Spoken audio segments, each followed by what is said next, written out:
Hey, this is Cornell CC Carter, and you're listening to the Break It Down Show. And now, the Break It Down Show with John and Pete. Man, you sure are. And this is John Leon Guerrero. My partner in crime, Pete Turner, is out on the road this week. He regrets that he's missing this show because he's a 5.0 fan. Beautiful, beautiful. But I should plug what he's doing. He's out on the road. He's delivering a talk at Fort Leavenworth. He was a spy in Afghanistan. Wow. And so he's going out there. He's giving a talk about female engagement in conflict zones. Okay. You know, empowering females and what that does to our ability to affect culture. On the way, he's also stopping to grab a podcast at the World War I Museum, which is in Kansas City. Also in Kansas City, Negro League Baseball Museum. Nice. So, yeah, we're going to hear shows from Pete from those spots. And while he's gone, I managed to corner Cornell CC Carter. I'm here. So, you have a new album out. I do. In the Moment, man. In the Moment. Released January 15th, 2016, man. Wow. And it's making some noise. And it's cracking over in Europe, huh? Crazy, man. How did that happen? You know, man, it's one of those, we always put things out in the universe, you know? Yeah. You don't really know where music goes. We all would like to say, well, we want to be big here, we want to be big there, but you don't really know until it actually goes out. Right. Sometimes it's not up to you. No. Yeah. I'll be willing to say it's not up to any of us. It just, you know, when you trust what you do and you just let whatever happens happen without expectations. So then this UK, you know, we kind of figured that they would like, because, you know, they're really into the soul, man. Yeah, yeah. Big time. There's a lot of people over there that don't come back here for some reason. Well, you know what? Sometimes when you find your tribe and you are accepted in a way in some other land that you didn't enjoy at home, you make a new home. Absolutely.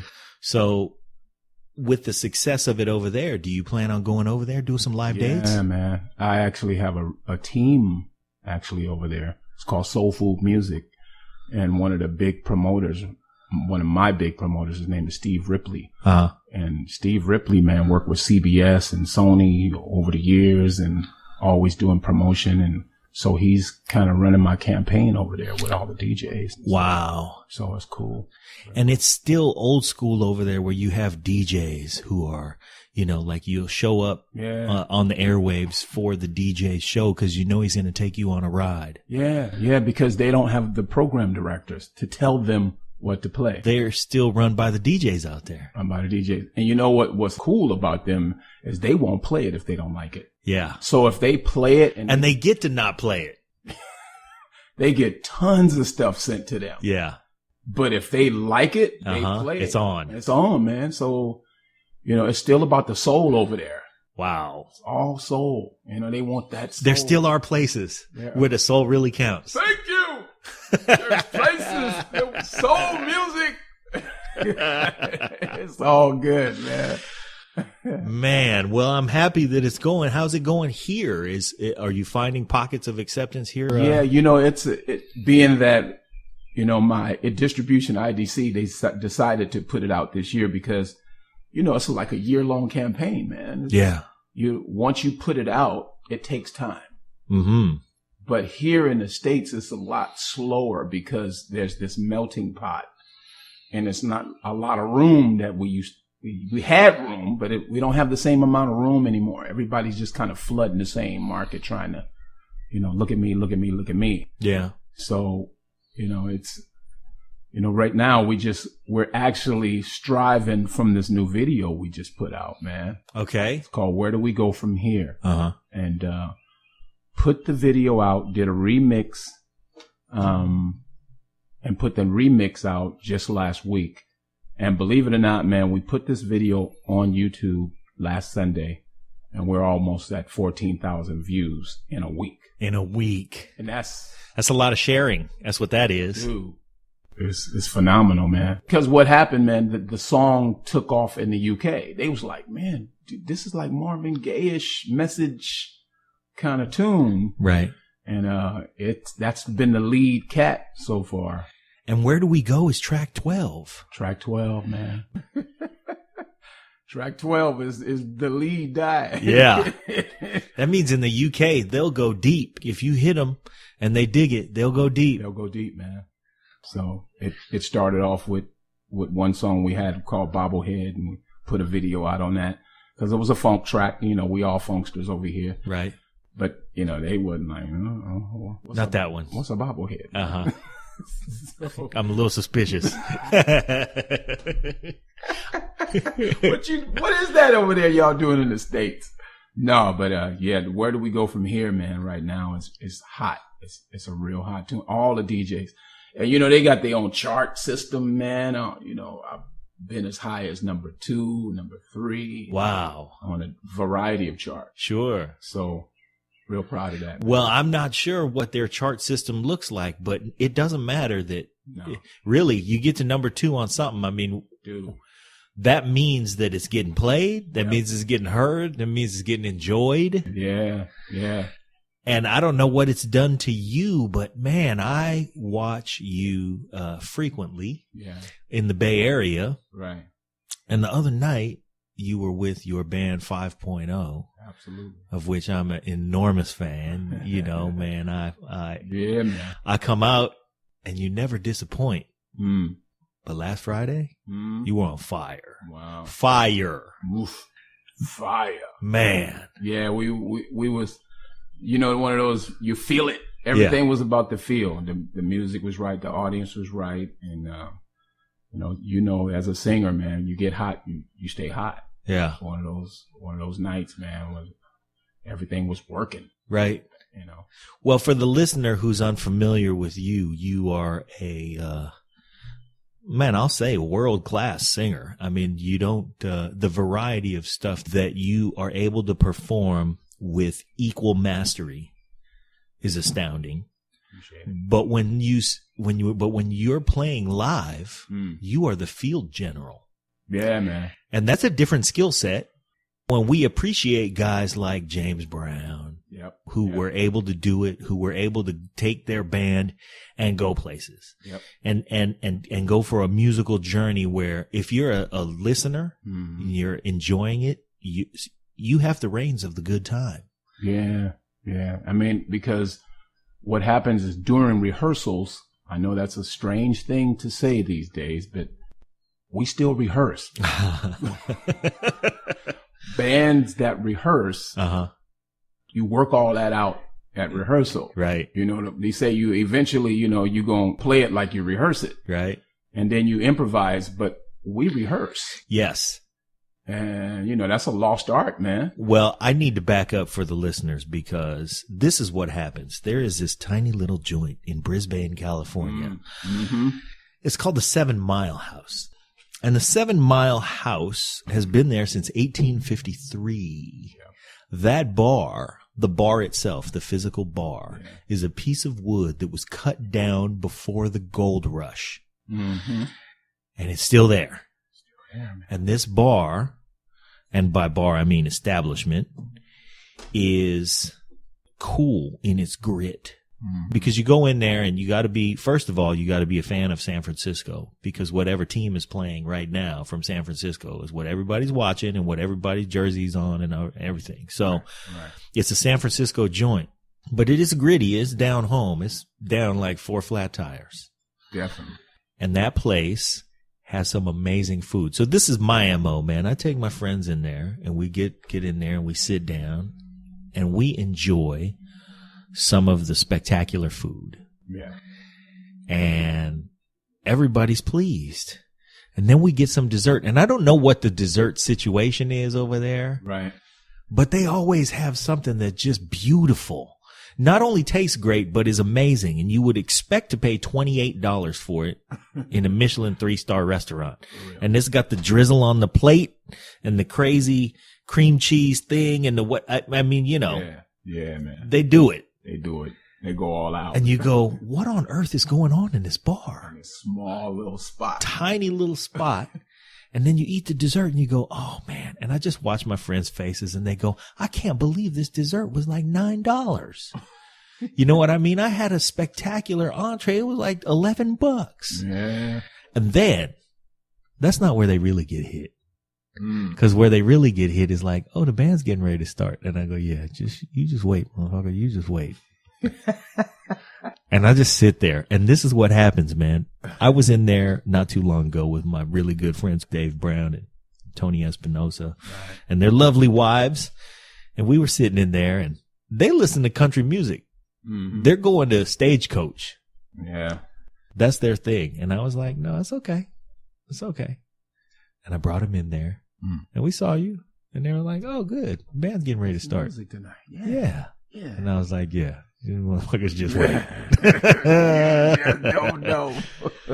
And then you guys got started. And from the first, I named that tune in 5 notes. I give you guys 5 notes. Right. And those notes might start off with anything. Could be the rhythm section. Mm-hmm. It could be everybody starts at once. However you choose to start the set. Yeah. Those 5 notes happen. And then whoever I'm with, this is where our podcast listeners, I feel like I'm jipping you guys because you can't see my face. Can't see it. Because what I see is I just look at the faces. You guys begin playing and the faces just turn. They go, what in the hell is this doing in here? Right. And what we're watching is a band that rehearses. Yep. It's a world-class band. Repping. Yeah. Repping hard. Yes. And I'll tell you what, I bring country music fans in there and you guys get started and they just start looking at each other like, what in the world is going on in this tiny little joint in Brisbane, California? Yeah, man. It takes 5 notes and then it only gets better. It only gets fuller and richer. Yeah. And the thing that we love about it is that everybody in this band speaks from the same vocabulary. Mm-hmm. So when you start leading them around the track, you can go anywhere you want. You could run up on the banks. They're right there, man. Yeah. They're right there. You could drag them across. You could turn around and slide backward. You can do anything you want, man, musically speaking. And last Friday night, you were something else. Yeah, well, you know, man, it's one of those things that all those cats that's in this band, they're world renowned. Everybody's bad. Listen to this, listeners. Touring cats. Everybody in this band is bad. All of them. And you know what? They say, CC, let's go. Let's go. You take us for that ride and everybody goes with you. Yeah, man. It's a confidence that they have that, hey, you ready? And it just happens. Yeah. And wherever we go, we go. Right, right. You know, it's not a planned show. Yeah. It's one of the things people come see us. Hey man, you guys got, where's your set list? I love to hear. Where's your set list? We don't allow anybody to sit in with us. Because if you don't rehearse with us, you can't sit in. You can't sit in. No, it doesn't work. It don't work like Look, that. I'm a drummer. Yeah. And you know what? And I'm pretty damn funky. Yes. But for one thing, I keep my mouth shut when Richie's playing. Because I'm not trying to, hey, let me sit. No. Look. Come on now. I'm okay. Yeah. I'm just okay. You know, Richie is my musical mentor and I love him. Absolutely. And I love every note that he plays. And I ain't trying to sit at that kid in front of no people. You know what I mean? Even if it's at the 7 And I'm saying I'm okay. You know? Yeah. You're right though. You don't let anybody sit in because, and I'll tell you what, musically speaking, man, that is, as a musician, I can't help but respect that. Right. And just say, no. I'm not even going to ask to sit in because what's going on in here, I'm not going to try to interrupt because that would be rude. You guys, I heard you say the other night that you and Cheryl have been on stage together since 1997. Is that right? Yeah, man. Actually, 99. 99. When she came in. Yeah. And, she came from Boston, man. Now, you know, we're going to launch this show into space for posterity. So just so everybody knows, it's currently 2016. Yeah, man. You guys been together on stage since 99. Yeah. Kicking it hard. Yeah. Yeah. And, you know, Cheryl, she's a trooper, man. Yeah. She came in and, she's been with us ever since. Right. Just fighting the battles. Fighting the battle. Sweating with us. Uh-huh. Just draw a sword just like everybody else. Let's go. Yeah. So yeah, it's been good, man. We had a good run. So let's rewind for our listeners and talk about your musical history. Okay. Because what does it take to get there, man? You're in a musical place that not a lot of human beings persevere long enough to get to. Study. Yeah. Study, man. I started off studying. My first album was actually a jazz album that my stepfather used to listen to. And I was intrigued by the actual album cover. What was it? It was Wes Montgomery, Day in the Life. Okay. Cause I saw the, like the cigarette butts, the ashtray, and it's like, but how old were you? Like 9. 9. So it really represented a world that you knew nothing of. No. That was like a whole mystery world that Wes Montgomery was capturing in that one cover shot. Yeah. And it just intrigued me. The music part of it. So music probably attracted me before singers did. Yeah. Which was, well, you know what? And I want to pay you every compliment as a singer. Yeah. But you are a musician singer. I strive to do that. Yeah. I believe that the voice is basically an instrument, and it varies in notes and phrases and frequencies. Well, there are singers out there who are terrific singers. Absolutely. But to them, there's the singing, and also there happens to be the band. Sometimes there's a band. Yeah. But that's not you. Mm-mm. You're a musical conspirator. I'm in the groove. Yeah. I'm I'm in it. Yeah. I don't want my voice to be over the groove. I don't want them to hear me. I want them to hear me within the groove. Right. And then that's just the way I've been all my life, man. Yeah. So keep going. From 9 years old, you're intrigued by this Wes Montgomery album. But I also had a brother. And his name was Donald Carter. And my brother was in a singing group. Okay. Called the Oasis. And they were like the Temps. They had the suits on. Wow. And real singers. And they used to practice up in the bedroom. So I used to, be the little kid that couldn't come in the bedroom while they were practicing. But I could hear my brother had this falsetto like Eddie Kendricks. Okay. So needless to say, I was influenced by listening to him in the singing group. And, my brother died in 1969. Wow. Yeah. So, as you rewind, 1969 was like a traumatic year for the whole family when my brother passed. Sure. Because he was the singer. He was, the center of attention, I'm sure. The center of attention. Yeah. And so that kind of changed the dynamics of the whole family. Wow. And so I knew that there was something in me that had to somehow continue the legacy of what he started. As I've told this story to other DJs and other shows, this was my inspiration to actually go into music once he passed. So he was much older than you. He was already well on his way and part of a group. Yeah. You were a kid. Yeah. Playing baseball. Yeah. Not really knowing that. Being a kid. Just being a kid, man. Yeah. Just being a kid. And fast forward, I didn't really know I could sing until I was like 18. Really? It's crazy. Didn't really know. I mean, I sung, but I didn't know I could sing. You didn't understand your capabilities. No, I could mimic anybody. Uh-huh. I could sing, along with, the Temps or whoever it was. And for some reason I could mimic because I could hear it and then I could repeat what I heard. So I've always kind of had that ability. And 18 years old, man, a good friend of mine, you know how guys used to get together, we drinking and we mimicking the dramatics.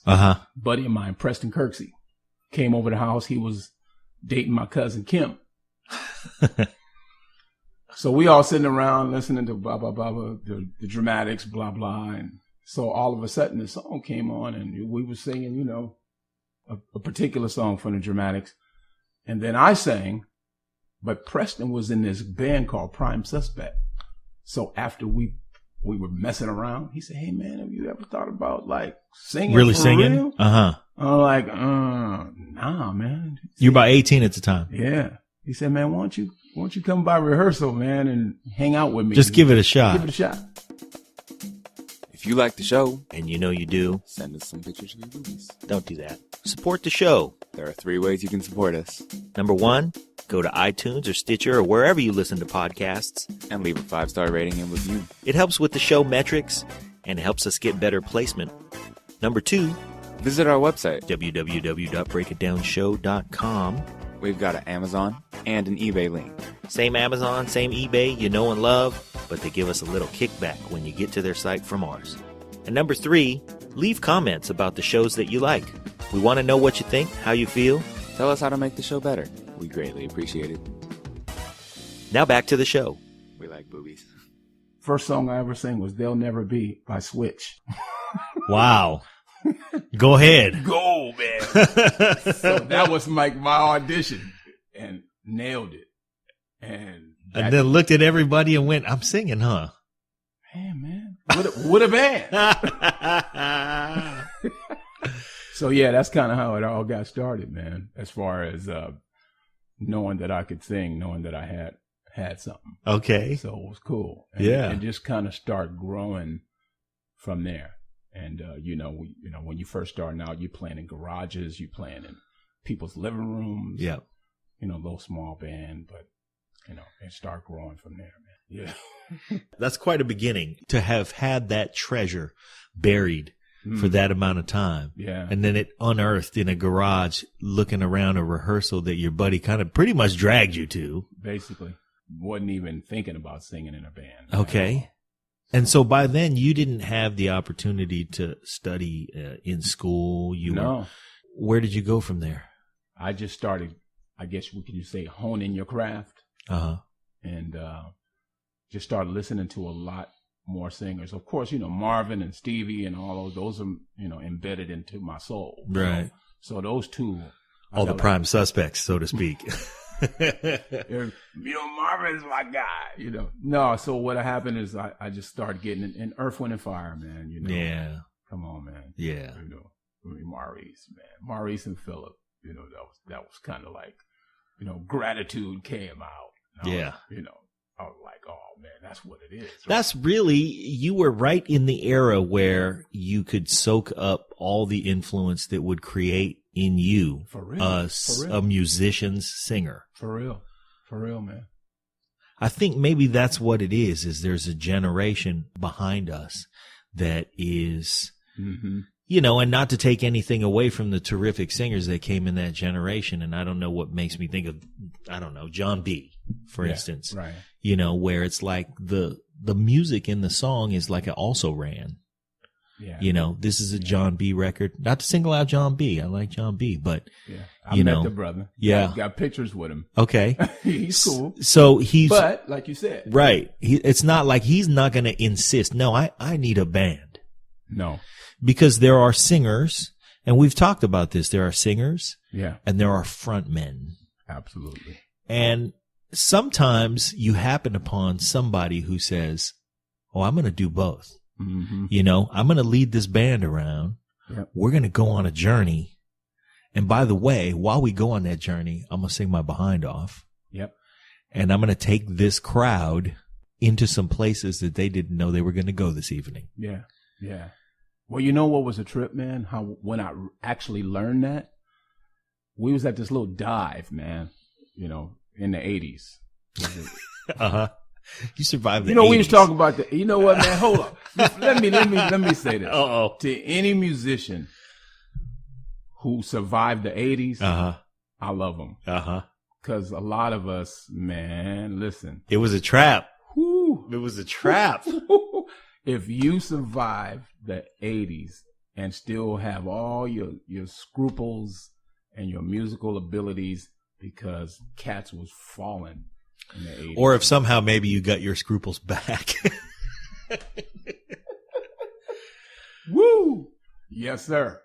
So during the 80s, man, we used to play at this little small club in San Mateo called Sullivan's. Okay.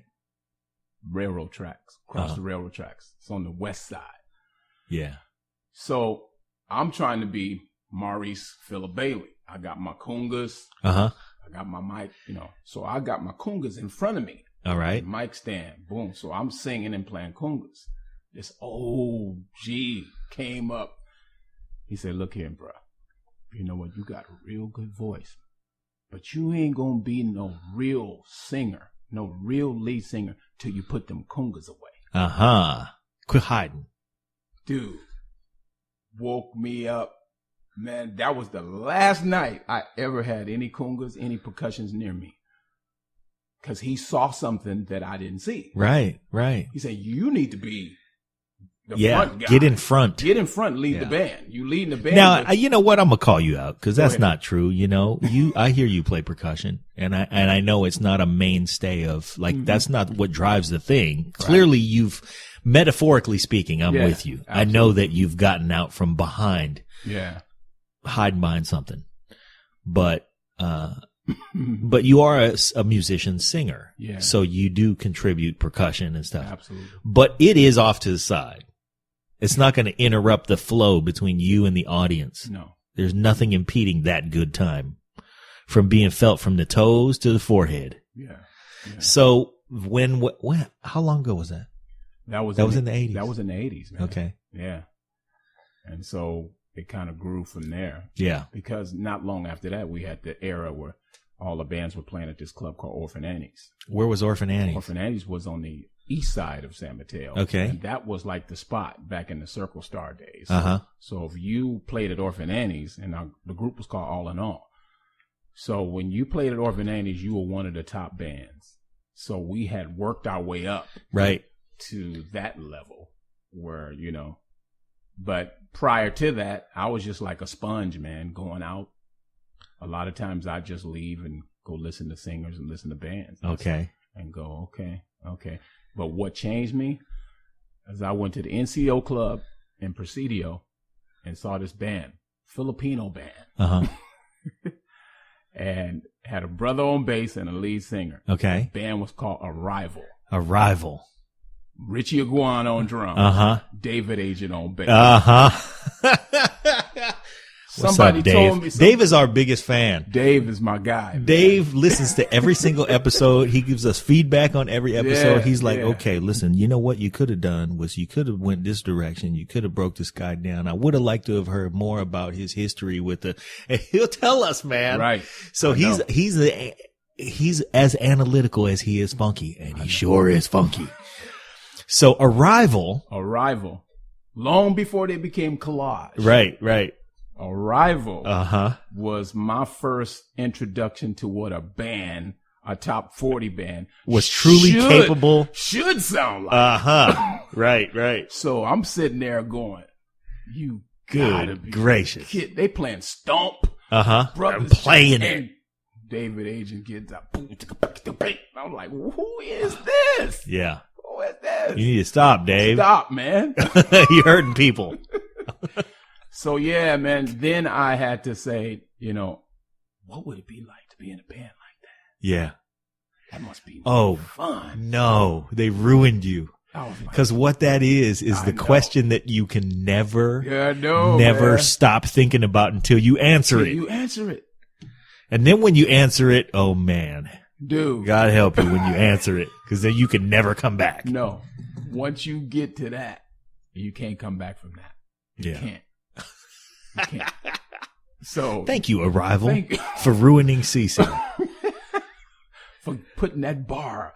And we talked about that, man. Yeah. We talked about that earlier about what happened to the bar. Yeah. What happened to the bar that the singers held themselves to, Right. the musicians held themselves to, So when you hear 5.0 or you hear any band that I'm with, Right.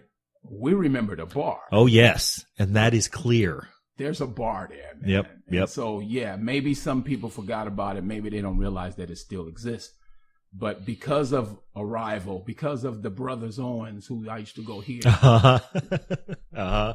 man, before I was even old enough to even get in the club. I wasn't old enough to see the Brothers Owens, man. I was old enough after the Brothers Owens, they kind of split up. Yeah, they did. And then they kind of went yeah. different directions. And I don't remember who was who, but then there was the band Unrelated. Yep. That was like Yeah. we're not the Brothers Owens anymore. We're Unrelated. but they were still bad. Still bad dudes, man. It was, when you look at some of those bands back then, man, it was the breeding ground. Yeah. Just, cats getting picked up, Eddie Minifield. Yeah. With All Is One. And eventually he got picked up and went to Prince. Right. Sheila, man, it's just John Paris. Yeah. Look at him now. Yep. Earth, Wind and Fire. He started off being with Karen White. But the Bay Area's musicians were at a level that people would come seek. Yep. Yeah. People like Prince. Man. I mean, Prince went through a long run in the 80s, 90s where his I need a band. I got to go to the Bay Area. Period. I'm going to go. He would come here, seek out and find Levi, Yeah. And it just was the Bay Area is magical for music. It has been, man. It's been a pleasure growing up here with all the great musicians that I've seen and been on stage with, for sure. Where here did you grow up? I grew up in San Francisco, of course. I started off on the west side, and then we moved to the Sunnydale Projects after my brother died. Okay. Which was traumatic. Yeah. I went from my house to the projects. And from having an older brother to look up to musically and otherwise, and suddenly it was gone. Now I'm winging it. Right. With no guide, so we were just kind of out there just trying to make it work. Wow. For a while. Before I even realized I could sing, I was like, years had passed. Yeah. So after he passed, my mom, she couldn't handle it. Wow. So really it was just me and my other brother, and we just had to fend for ourselves till my mom kind of got over it. But she was kind of down and out for years. Oh man, I bet. He was in a bad car accident and didn't survive. So that changes, like I said, that changed. And she was a single mom. So, dad wasn't there. Right. Now mom ain't there. Right. So now it's just me and my brother. Yeah. That was a trip. So when your mom, to have that kind of trauma in a family is devastating to anybody, but he was the oldest son? Yeah. Second oldest. Oh, second oldest. My oldest was serving time in jail. Wow. Oldest brother in jail. Second oldest died in a car accident. Third oldest and me are left to fend for ourselves. Right. Wow. And then move from a house to the project. Yeah. So that was a trip, man. What kind of musical environment did you find in the projects? You know what? Believe it or not, there was a lot of live music. That's when, because there was a lot of, I guess you could say concerts in the parks, free concerts. Yeah. So that's when I started hearing about, different bands like Grand Theft. Mm-hmm. And, when I started going to school, I actually in junior high school played viola. Okay. And I had a teacher named Mr. Doe Brennan. And when I was practicing one day, with him not in the class, he would give me a test he would hum out a note. I would play the note. He'd hum out another note. I could go and play the note. Right. That's when I found out you could hear. I could hear. You had the ear. He told me.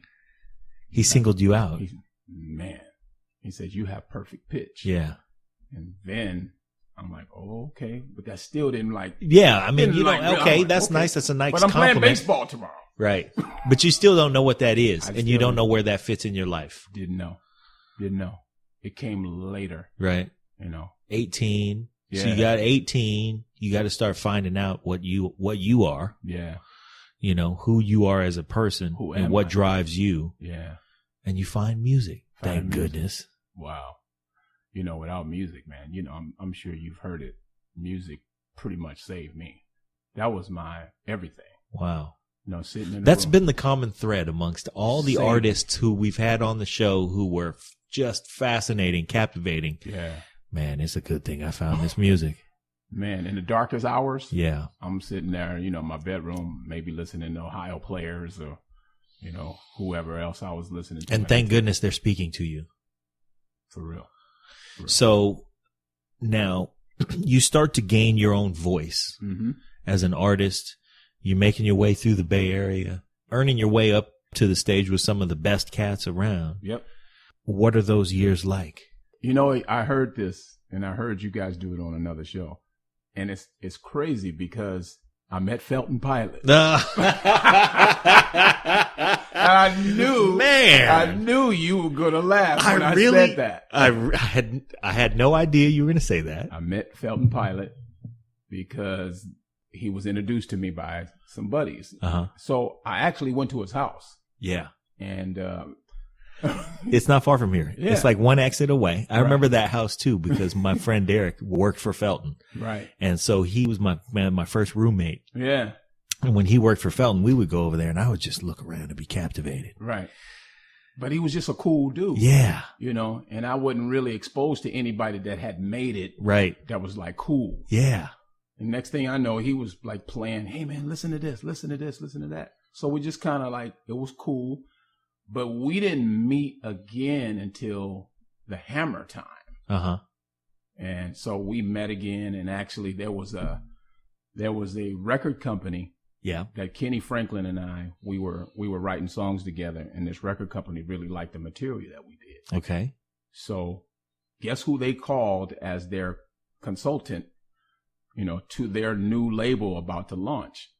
Felton Pilot. Okay. So not a bad move. What label was this? This was called ITA. It was an independent label, just getting started. Okay. It was a former bass player, James Brown, and they had already had an office up at the top of the Transamerica building. So it was looking like things were happening. So we had actually got into the album, man. Me and Kenny, we did like 4 or 5 songs at Felton Studio in Vallejo. Fellstar. We had some fun in there. And tragically, the owner of the company was in a car accident. Oh, no. Dude. Say what? Was in a car accident on his way home, Lucas Valley. We had already went to his house. We signed the contract. He had already gave us our upfront. Okay, you guys are good. We were recording this album. And the guy died. Wow. Crazy. How many car accidents have robbed you of people in your life? Those 2 were big. Yeah. Those 2. And you go from euphoria. Yeah. To like, wow, man. What's going on here? What's going on in the stars? Man? Yeah. What's up? Wow. You know, I'm Mr. Almost. Wow. That is heavy. So anyway, but what happened was, what was cool about it is we had already had a relationship with Felton. And Felton was just doing his Hammer thing. Right, so right. Kenny and I start rehearsing with Felton over in Fremont. Okay. So everything was kind of going blah, blah, blah. They were doing the Hammer thing and then getting ready for that. But at the time, it wasn't for me. Okay. Because it required leaving my family. And the money wasn't exactly. There's no money for leaving your family. No. But it was not one of those, hey, family, I'll be right back, I promise. Because that happens too sometimes. Yeah, it's man. Like, so I had to make a big decision of whether to either go to that and do the Hammer tour. But things didn't work out where I just like, nah, man. You weren't feeling it? It wasn't right. Okay. And that's okay. Yeah. You know, but as we know, things that are waiting for you, you don't really know. So after that happened, you know, I started hooking up with my boy Kirk KC Crumpler, who was a phenomenal writer, did all the stuff with, you know, Bobby Brown and Ralph Tresvant. So that cat and I started hooking up just on writing stuff, 8-track studio, just because we kind of hit it off. Yeah, yeah. And it just kind of grew from there. That's when I actually start realizing that I could even write a song. Because by that time... That you had something to say as an artist. Yeah, not just, you know, being this great top 40 singer. Right. You know, dude, what you got to say? Okay. Being with Kirk, that kind of started. Because actually, when Cedric Martin left Confunction, Kirk was the bass player for a little while. Okay. And so he had already kind of had that taste of, you know, whatever that level is. Yeah. So, you know, me and him started hooking up and then the albums and all of that kind of stemmed from our relationship. And it's been great, man. I've been writing with Kirk since 89. Since 89. Yeah, I mean, those were the Hammer years. Yeah. And he produced In the Moment. Yeah. Every track on In the Moment. Except Together, which was written by my mentor and my best friend, Mr. Narada Michael Walden. And did you record the whole thing at Tarpan? We did a lot of we pre-recorded, but we did all the mixing at Fantasy. Okay. And Tarpan, we did 2 of the songs at Tarpan, and the rest was done at Fantasy. I see. Yeah. Wow. Great, man. Good stuff. Yeah. So let's talk about this mentorship Yeah. you have with Narada, because he's been a musical force for a long, long time. Yeah. And your relationship with him is relatively new. You haven't been there since 89. No, since 2013. That's really pretty recent. Yeah, but it's one of those things where it seems like we've been knowing each other for all our lives. Oh, that's terrific, man. When you find that kind of relationship, especially when you find that kind of relationship and there's a musical connection. Yeah. Because you make some really special music. Yeah, man. Being in a situation where you're trusted by someone who has, look at his bio. Yeah. He's worked with everybody. Everybody. But to be a trusted friend and a musician. Yeah. It's a wonderful relationship to have. That's really something else when somebody who has his body of work, his body of experience. Yeah. Because people know him as a producer and he's a splendid, just amazing producer. Man. And he gets things out of singers that I don't know what it is with that place and his presence and he just magically pulls things out of people. He can. You know what it is, man? He has that. Whatever that is, as far as the soul, he comes strictly from the soul. Mm-hmm. It doesn't matter what it is. I mean, because my voice can do all kinds of things, but he hears something. Hey, pull back, pull back. Don't give him everything don't yet. Give him everything just yet. Let's ease into it. Let's whisper our way on certain parts, and then when it's time to belt. There's a time for that. But, he has this really intuitive thing about where to place that's not breathy enough. Yeah. Smile when you sing this part. Smile from all the way from inside. Yeah, you're singing it, but I can't feel your happiness. But you're singing a happy song. So, but why aren't you smiling when you're singing this? We can hear that somehow, subconsciously. I was a hard rock drummer when I was in my teens, and long hair and playing in metal bands and whatnot. That's right. And I remember I got a copy of Modern Drummer magazine, which I read religiously since the release of the Tony Thompson issue in 1986.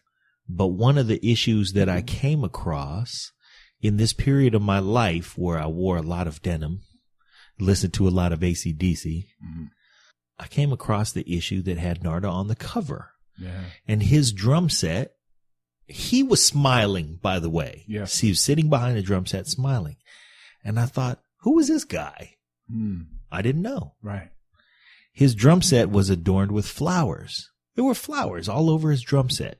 Flower petals around the bottom of the drum set. But it was like, what is going on here? And I was instantly intrigued. And then, of course, all the drummer has to do is listen for a moment. And you go, now, wait a minute. As a producer, of course, he's given us so much music Aretha and Mariah and all that. But as a drummer, good gracious. Crazy. Man. He goes hard, man. He goes hard. I'm not kidding you. He goes hard. Yeah. I mean, even when we're rehearsing, because the last 3 years we've done his foundation show. The rehearsals. Yeah. It's like less. He's driving you. He's driving you. Everybody. Yeah. And he's not settling for. No, we don't have step in here. No, ain't no cheating. Man. You got to come with it. Come with the full package. I'm going to say on this show, Narada, if you hear this, we really, really want to have you on the show. We had Preston Glass on the show. He worked for Narada for a number of years. Yeah. Credits Narada with launching his career. Yeah. I'm trying to surround Narada. Yeah. And the reason for that is I would love to have him on the show when when everything's ready. Yeah. You know what I mean? I know what you mean. I would love to say, hey, CC, could you nudge Narada and say, hey, man. Yeah. Oh, yeah. I want to get there, Narada. We will get there. You'll get there. Sometime soon. You'll get there. Sometime soon. Anyway.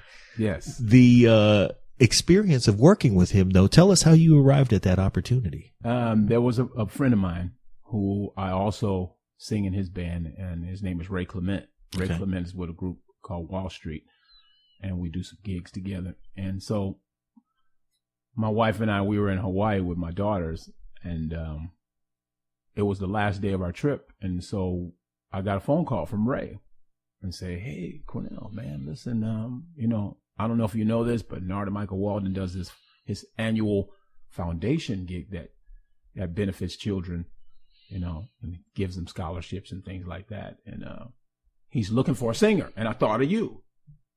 I said, you thought about me? Okay, all right, cool. Boy, that's quite a compliment. It really was. And he says, so. Thank goodness for cell phones, by the way, because you're in Hawaii. I'm in Hawaii. And I take this call, and he says, so you think you might be interested? I said, yeah. Do you think the Pope might shit in the woods? Hell yeah, I'm interested. Shit. So anyway, he gave me the date, blah, blah, blah. And so eventually I heard from Kim Reed, Narada's assistant, and explaining, what they wanted. And somehow, originally, I thought I was just going to be singing, being a background singer. Mm-hmm. But what ended up happening is they gave me the hat of being the vocal arranger for all the background parts on almost 40 songs. Okay. So I'm like, okay, so do I say I can do it? Right. Let me get this straight. So I thought I was just I just got here. Hold on. And you want me. Let me check. To make sure. So you really want me to do this vocal arrangements for this annual show that's going to be televised. So me. Uh-huh. You don't know me yet. Uh-huh. So somehow. This is how I imagine it, man. I don't want to interrupt your story. We'll get right back to it. But I have this imagination tells me that Narada, because he is the type of guy who I think is probably sitting in a mountain cave when he's not at Tarpan. He's sitting in a mountain cave pondering the things in life that really matter. Yeah. And if you're lucky enough to stumble upon him in his mountain cave, he might say something to you that is of absolute gargantuan profundity. No doubt about it. And it was probably something along the lines of he was walking by and he happened to glance over and there was a note that was just a tiny bit flat in a cacophony of sound. Man. And he saw you make a face, not even to anybody, just to yourself, because there was that flat note somewhere off in the distance. Yep. And he saw that and went, okay, right. He can hear it. Yeah. And that's what happened. Is that really something along those lines? Yeah. It's like there's something about whatever the energy was. Uh-huh.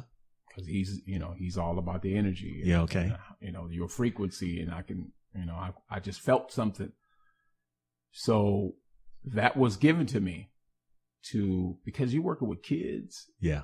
And then you're working with accomplished vocalists like Sakai and Nikita Germain. Uh-huh. And so I had to go to their house and, my name is Cornell and you don't know me. I'm going to tell you what to sing now.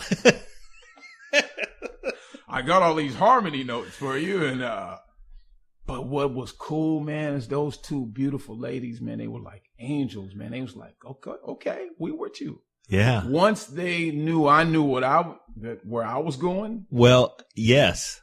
So first of all, it's one thing to be, told, hey, you're going to be in charge. It's another thing to really get to work. Yeah.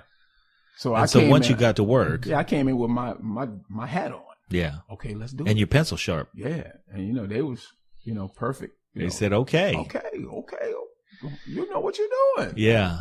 And it kind of grew from there. And as lovely as those ladies are and the beautiful voices that they have, they are quite accustomed to being arranged. I mean, they've been singing with Train. Yeah. And they've been, Nikita's been with Narada for how many? Long time. Long time. Wow. So, they're professionals. Yeah. To me, man, that's the understated word of today is, do we really know what a professional is? Really, what responsibility it carries to be a pro at anything. Well, I mean, you talk about the bar and the understanding that the bar exists. Yeah. And where it is. Yeah. And knowing that you can't fall below. No. Because you expect more of yourself. Yeah. And so you get to surround yourself with people who musically understand the bar. Yep. And sometimes even transcend the bar. Yeah. They don't even pay attention to the bar anymore. It's faded off into the distance. Yeah. Unfortunately. You are in in those cases, I mean, it's faded off into the rearview mirror. You know what I mean? Yeah. So someone like Nikita Germain, she doesn't have to think about a standard anymore. Not at all. She lives beyond it. Beyond it. And that's the beauty. Once you go beyond it, there's nothing in you that's going to make you come back. Yeah. There's no going back. Man, we're off in space now. It's infinite. And that's where you get to live, man. Man, it's been enjoyable, man, to be amongst all this infinite talent and no limits. No limits. No limits, man. Hey, you sang also, before we get too far from the topic, we have to talk about this Santana reunion album. Man, now you want to talk about an honor, man. This is a regrouping of the last time they recorded was 71. Come on. So we're talking about a true reunion. Mike Shreve. Yeah. Chipito. Carabello. Yeah. Neil Sean. He put it all back together. Yeah, Neil Sean even. Neil Sean. Greg Rowley. Yeah. You're talking about the band. And to actually be on this particular historic album is just way out. I can't even fathom it. But let me tell you how the session happened. Before you do that, let's just take a moment, listeners, to understand the gravity of this situation. Please. That would be akin to someone saying, hey, listen, young Cornell, baseball playing Cornell. Right. Would you like to play on the 72 Athletics?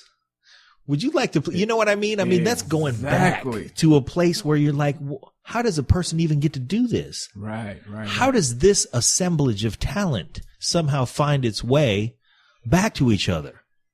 And what are the mathematical possibilities that my voice would find its way onto this historic album? Wow. They haven't recorded together since 71. That is Here something it is, 2016. Uh-huh. And guess who's singing background on these two songs? Wow.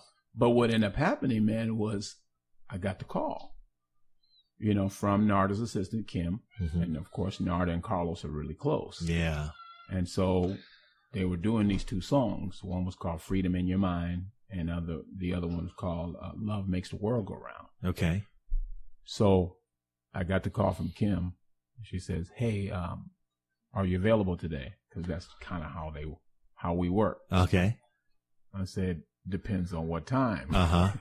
She says, well, what's the earliest you think you could get here? And I said, probably 2:00. So she says, I have an A-list client. And I need Not saying who. No, not saying who. Yeah. I have an A-list client. Because that's not how it works. Because you are a professional. Correct. So, however, we have an A-list client. However, uh-huh. Generally when they say there's an A-list client, I mean, if you say you're going to be here at 2, you need to be here at 2. You need to be here at 2. Yeah. Be here at 1:45. The session is actually going to start at 2. Yeah. So hopefully you're here before that. So I walk in, but by that time I had been in the studio tons of times because I've been on Narada's album, Evolution, sung on all kinds of background tracks. That's your house at this point. That's the house, man. Yeah. That's, I'm a resident. Okay. So we walk in and Kim says, this is for Carlos, right? I was like, Carlos? You mean like Santana Carlos? She said, yeah. Jimmy Reitzel, my man, engineer, man, said, hey, you need to have Cornell in here on this. Wow. Thank you, Jimmy. Thank you, Jimmy. I don't know how many times I told him thank you. Him and Narada was like, So before I go into the session, Narada looks at me, comes up to me and hugs me. He says, "You knew meeting me would be a good thing for you, didn't you?"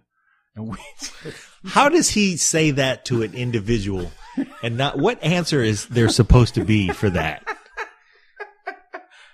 We're talking about a pillar of music that is that goes back how many years through how many genres, right, and through a multitude of influences that he not only recorded but created. Right. Think of how many influences he influenced. Come on, man. And he's going to say, Cornell, put his arm around you. You knew meeting me was going to be a good thing. Narada, quit playing. Why you playing, man? Come on.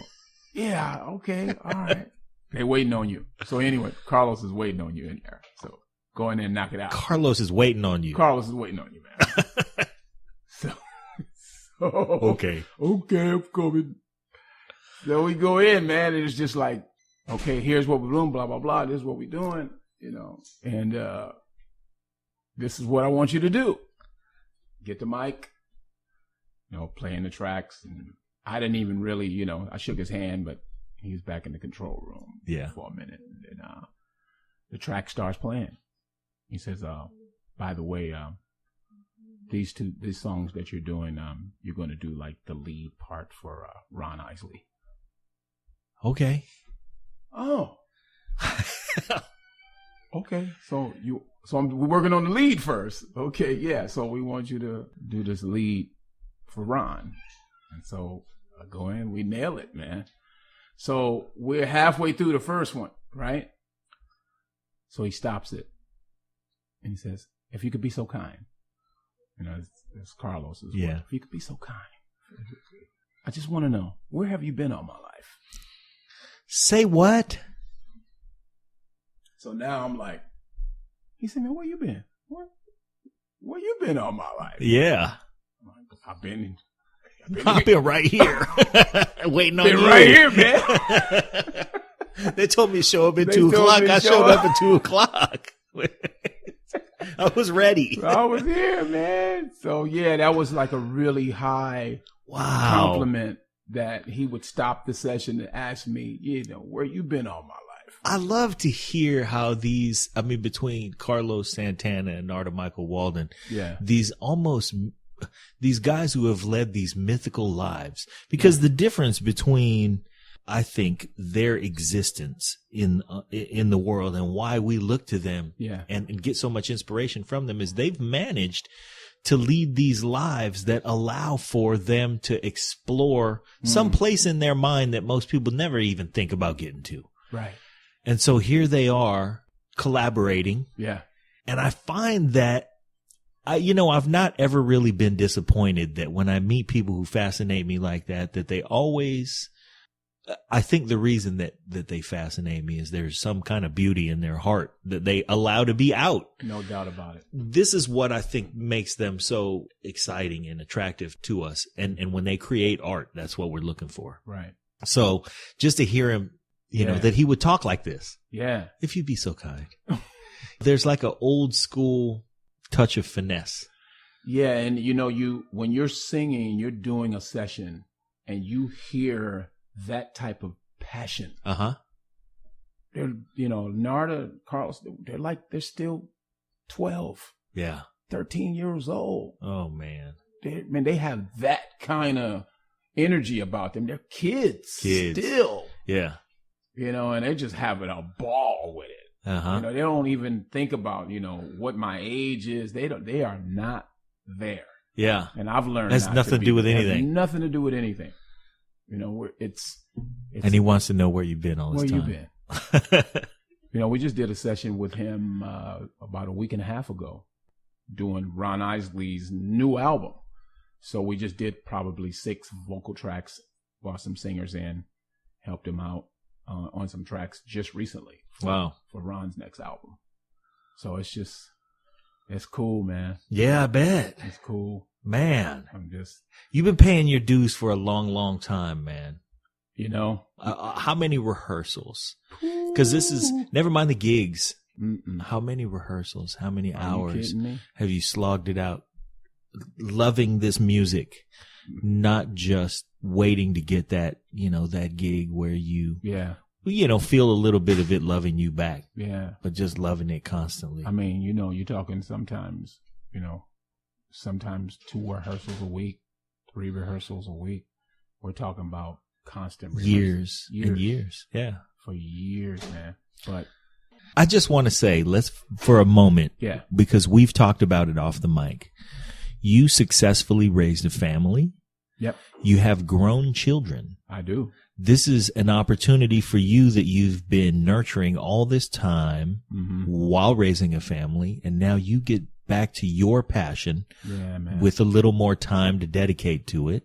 Means a lot. Yeah. But here's the greatest part is they're more excited about it than me.